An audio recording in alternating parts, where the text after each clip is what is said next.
기초간호 임상실무 라니 간조스쿨에 오신 것을 환영합니다. 오늘 또 첫 번째 시간 모의고사 기초간호 개요에 대해서 10문제 가지고 문제 한번 복습하는 시간을 갖도록 하겠습니다. 첫 번째 문제를 보시면 우리 소아의 상기도 감염의 통로가 되어 바이러스나 세균에 침입하여서 급성 중이염을 일으키는 곳은 이라고 되어 있네요. 우리 딱 봐도 유스타키 오견이죠. 예.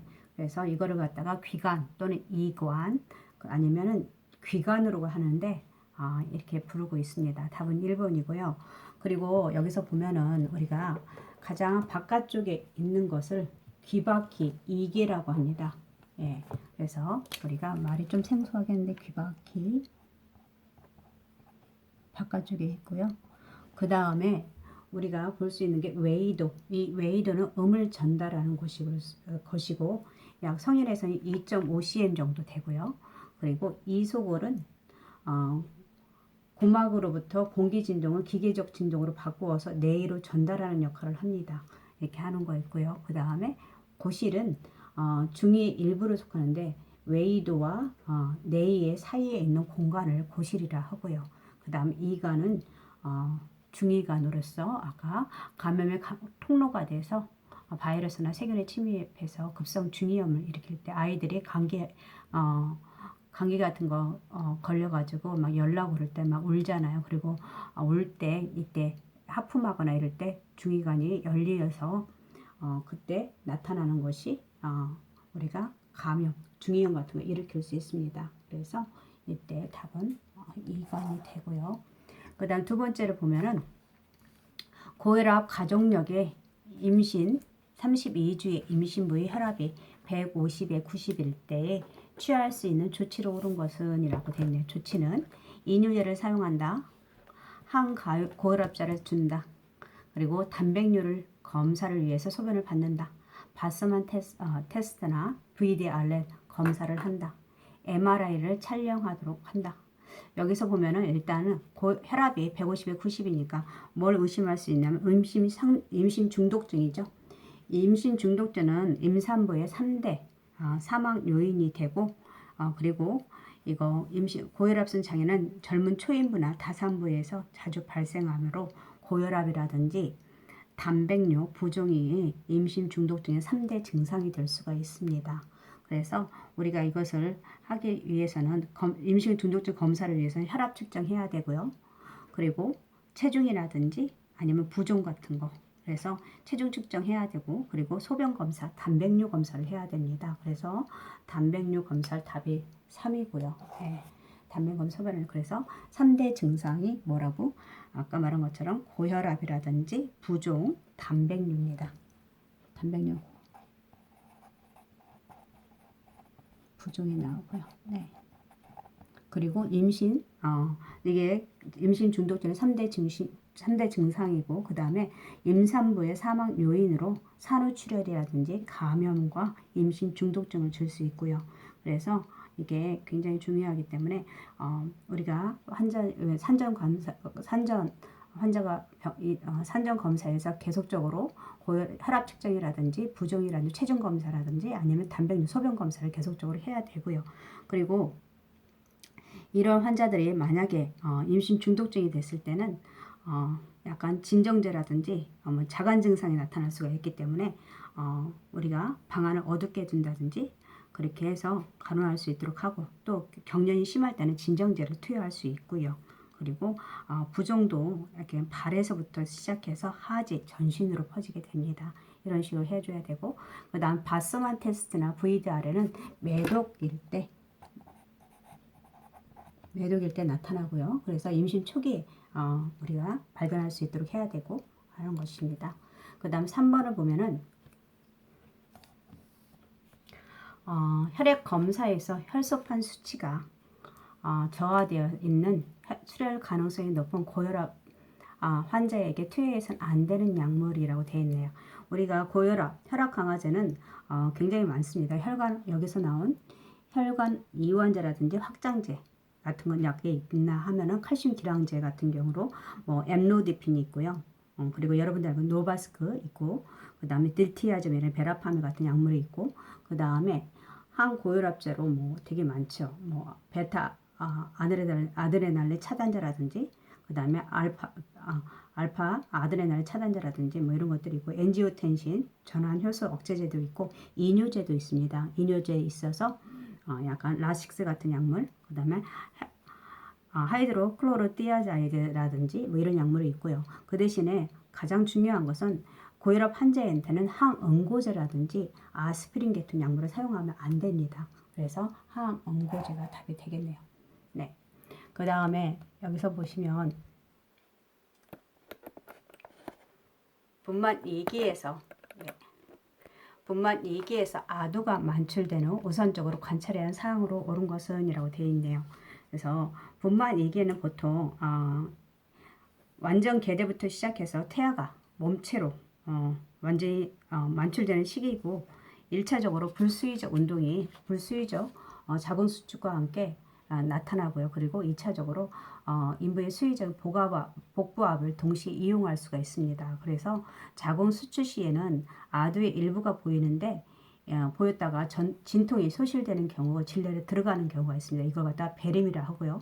그리고 또 자궁 수축 시에 밀려나온 아두가 수축이 없을 때에도 안으로 들어가지 않고 계속 보이는 것을 이것을 발로라고 합니다.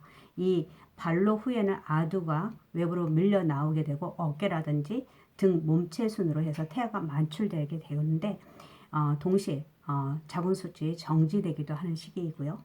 그리고 이때 아이가 만출되게 되면은 태아가 만출되게 우선적으로 목에 제대가 감겨 있는지를 관찰을 확인하고 나서 기도 유지를 해줘야 됩니다. 그래서 가장 우선적으로 확인해야 되는 건 목에 제대가 감겨 있는지 확인하도록 하고 그 다음에 기존의 이물질을 제거할 수 있도록 해주는 것이 좋고요. 그 다음 5번을 보게 되면 5번에서 약간 좀 크게 할까요? 출생 24시간 이내에 신생아가 배설한 것으로 끈적끈적한 냄새인데 냄새라고 되네요. 냄새가 없는 암록새의 변을 무엇이라고 하는가 라고 되네요. 이건 뭡니까? 태변이죠. 네, 태변이고 이 태변은 우선 처음에 냄새가 없고 암록새이거나 갈색, 안갈색이고 보통 생후 8시간에서 24시간 이내에 배출되고요. 그리고 하루에 한 4-5번 정도 나오고 약 3일 정도 계속되고요. 그리고 하루가 지나게 되면은 보통 지나도 아이가 태변을 보지 않는 경우는 직장 기형을 의심해 볼 수 있고요. 그리고 태변을 다 본 후에는 생후 4일에서 14일 사이에는 비교적 묽은 이행변이 나타납니다. 이행변이 보통 4일에서 14일 정도의 이행변이 나타나고 그리고 나서 생후 5일에서 15일부터는 영양에 따라서 변이 변하는데 모유 영양할 때는 보통 난황색 풀과 같은 변이 하루에 두 번이나 4번 정도 배변하고요. 그 인공 영양일 때는 황색의 견고한 변이 하루에 한두 번 정도 나타나게 배변을 하게 됩니다. 그 이유는 정상변으로 나타나기도 하고요. 이게 5번 출생 24시간 이내에 신생아를 배설하는 것은 태변으로 볼 수가 있네요. 그 다음에 6번은 일산화탄소 중독 시 가장 우선적인 간호로 옳은 것은 이라고 되어 있네요. 그래서 보시면 일산화탄소는 우리가 보건에서 나오는데 무색이고 무취이고 무자극성 가스입니다. 그리고 위생활적 허용 농도는 0.01%인데 우선적으로 가장 먼저 중독 장소에서 바깥으로 신선한 공기를 마시게 해주는 게 좋고요. 예. 그리고 그 다음에 고압 산소 탱크를 이용해서 100% 산소를 공급하고 그래서 혈액 내의 일산화탄소 헤모글로빈이 줄어들고 호흡이 정상으로 회복될 때까지 이런 고압 산소 탱크를 이용하도록 하는 것이 좋고요. 그 다음에 필요에 따라서 인공호흡 실시해야 되고 혈압과 체온 유지, 내부종 감소를 위해서 마니터를 투여해야 됩니다. 이 마니터 같은 건 고정액이거든요. 그래서 그런 걸 투여하고 그 다음에 정신병이나 경련성 마비라는 시력장애 등 영구적인 중추신경계 손상 등의 증상이 나타날 수 있으므로 환자를 계속 관찰할 수 있도록 해야 됩니다. 근데 어쨌든 문제는 여기 일산화탄소의 가장 우선적인 간호라고 했으니까 우선은 우리는 중독 증상을 밖으로 해서 신선 공기를 마시게 하고 그 다음에 고농축 산소로 고압산소 탱크를 이용해서 산소를 공급한다라고 보시면 되고요. 그 다음 7번. 약간 우리가 두 번째 문제랑 비슷하긴 한데 매독 인부를 조기에 치료해야 하는 이유라고 되어 있네요. 매독 인부 같은 경우는 일단은 초기에 우리가 조기에 치료해야 되는 거 우리가 산정 검사에서 발견해야 되고요. 이때 발견됐을 때 간호조무사는 즉시 간호사나 의사한테 보고하는 것이 가장 중요하고요. 그 다음에 이 원인은 뭐냐면 가장 중요한 건 왜 조기에 치료한 태아 감염의 방지를 위해서 수직 감염 되니까 할 수 있도록 하고 원인을 보면 트레프나기움 팔리듬이라고 해서 성적 접촉에 의해서 나타나고요. 그 다음에 진단은 유산이나 사산 방지를 위해서 실시하고 그래서 VDR를 실시하고요. VDR 매독 인부 아까 아니면 바스만 테스트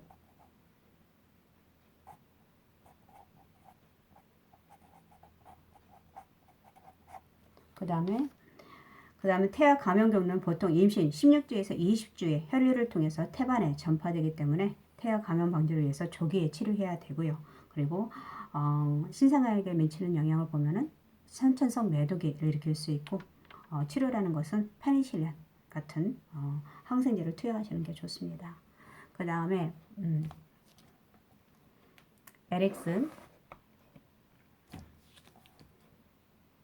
에릭슨의 발달 단계에서 유아기의 발달되는 정서로 오른 것이라고 했네요. 에릭슨의 정서적 발달 단계 8단계로 나누어져 있죠. 그래서 영아기에는 0세에서 1세로 볼 수 있는데 이때는 신뢰감이 가장 신뢰감 대 불신감 이때 젖먹이 신뢰감 대 불신감이 가장 좋고 유아기 때는 1세에서 3세 자율성 대 수치감 그래서 자수 그 다음에 신불 그래서 그리고 그 다음에 학령 전기에는 자발성과 죄책감이 있고 그 다음에 학동기에는 근면성의 열등감 그리고 청소년의 자아 정체감과 역할 혼돈이 나타나고요. 성인 초기에는 친밀감이라든지 고립감이 나타나고요. 중년기에는 생산성 대 심체성 노년기 때는 자아 통합감과 절망감이 나타납니다. 그래서 이때 자율성이 답이 되겠고요.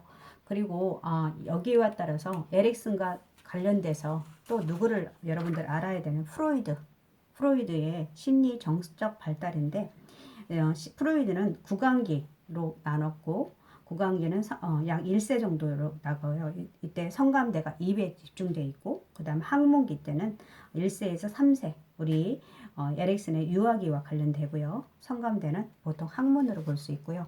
그리고 난근기라 해서 3세에서 6세 학령 전기로 성감대, 성기라든지 오디푸트 컴플렉스가 있던데 엘렉트라 컴플렉스 남자한테는 오디푸트 컴플렉스, 엘렉트라 컴플렉스 여자한테는 나타나기도 하고 그 다음 잠복기로 6세에서 12세 성적 온학이라 볼 수 있고요. 그 다음에 생식기 12세에서 성인기, 성적 성숙기 이렇게로 4단계로 분류할 수 있습니다. 우리 5단계로 분류할 수 있습니다. 프로이드는 이렇게 알고 있으면 되고요.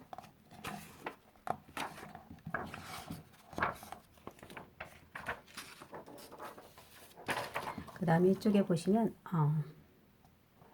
갑상선 호르몬이 혈액으로 가다 방출되어 나타나는 갑상선 기능 항진증 시 나타나는 증상으로 오른 것은 이거는 우리가 알고 있는 것처럼 갑상선 기능 항진증이죠. 그래서 바제도병이라든지 아니면은 또 그레이브스 병이라고 볼 수 있고요. 그래서 우리가 호발인자는 보통 남성보다는 여성한테 많이 나타나고요. 이때 주로 나타나는 증상들이 흥분하거나든지 불면증, 우울, 그리고 신기항진, 그리고 발한이 나타나고 그 다음에 식욕은 좋은데 체중은 감소합니다. 그리고 가장 대표적인 특이적 증상 중에 안구 돌출이 있고요. 그리고 갑상선이 증대하고 변비라든지 설사, 월경 불순 또는 중단되거나 빈맥이 나타납니다. 그래서 이때 간호를 보면은 보통 우리 여러분들한테 방문객을 제한하고 피부 간호, 발한이 나기 때문에 더워하거든요. 피부 간호 해줘야 되고 적당한 휴식 그리고 고열량 시기를 해줘야 됩니다. 그래서 다량의 수분이라든지 비타민, 미네랄 그리고 요오도 사용해서 해조류 같은 거 많이 먹을 수 있도록 해주시고요. 그리고 약물 투여 너무 민감하게 굉장히 예민하거든요. 그래서 진정제 같은 약물을 할 수 있고 진정제를 투여할 수 있고 그리고 수술요법 갑상선 절제술을 할 수 있습니다. 그래서 여기에서 답은 나타난 증상으로는 빈맥이다. 체중이 증가하는 것은 보통 갑상선 기능 저하증, 점액수종이라든지 뭐 이런 거에서 추위에 많이 탄다 이것도 점액수종, 갑상선 기능 저하증이고요. 더위를 느끼지 못하는 거 아니라 거기서는 갑상선 기능 저하증에서는 굉장히 추위에 민감하거든요. 그리고 식욕이 감소한다. 뭐 이것 어쨌든 식욕에 많이 증가하는 식욕 먹는 거에 비해서 체중이 감소한다는 것은 갑상선 기능 한저증이고요. 그래서 빈맥이 나타나는 거 3번으로 볼 수 있고요. 그 다음에 한약을 처음으로 복용할 때 나타나는 거부 반응으로 일시적으로 증상이 악화되거나 원치 않는 효과를 나타나는 것은 이것은 뭘까요? 명현이죠. 명현근상. 그래서 처음 거부 반응을 일시적으로 거부 반응으로서 일시적으로 증상이 악화되거나 원치 않는 효과. 명현 현상이라고 볼 수 있고 듣기라는 것은 보통 침에서 침을 찍었을 때 감전되는 느낌 같은 것을 말하고요. 현우는 어지러움증, 그래 금단은 여러분들 알고 있는 것처럼 뭐 약물 중독에 의해서 약을 먹지 않으면 중독 증상이 나타나는 것을 금단이상, 기량이라는 것은 어떤 물질이 다른 물질에 의해서 약물 효과가 저해되거나 억제되는 경우를 기량이라 볼 수 있고요. 오늘도 10문제를 가지고 여러분들하고 같이 풀어봤는데 계속적으로 이렇게 열심히 해서 다가오는 국가고시 합격할 수 있는 시간으로 갖도록 하겠습니다. 오늘 함께 해주셔서 감사합니다.